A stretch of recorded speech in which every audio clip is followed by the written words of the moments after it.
Welcome to our channel. Today we how to verify SendGrid AI for automated transactional email personalization, full guide step by step clearly. To verify SendGrid AI for automated transactional email personalization, start by logging into your SendGrid account. Navigate to the Settings section in the left-hand menu. Under API Keys, click on Create API Key. Provide a name for your new API key and select the appropriate permissions. Once created, ensure you copy the generated API key securely. Next, proceed to the SendGrid dashboard and select Email API from the main menu. Click on Dynamic Templates to create a personalized email template. Choose Create Template, then give your template a descriptive name. Once your template is created, click on Edit. In the template editor, you can use handlebar syntax for personalization fields. Insert dynamic fields such as usernames or purchase details using double curly braces. To test your template, go back to the Templates section and select your newly created template. Click on Test Your Template to preview how the personalization appears. Now, navigate to Settings and select Webhooks.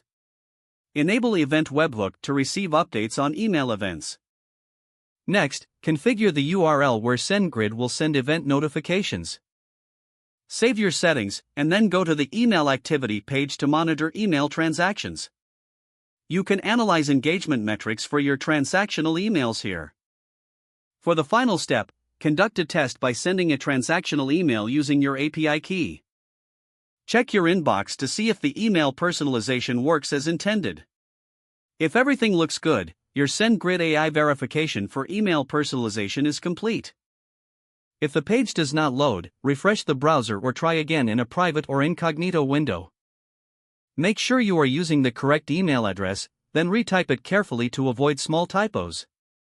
If your password is not accepted, use the reset option and create a new strong password you can remember. Check your spam folder for verification or security emails, then complete any requested confirmation steps.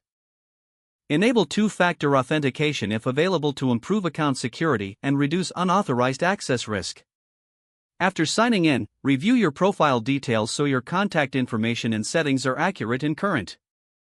If you see an error message, note it down and try again after restarting your device and internet connection.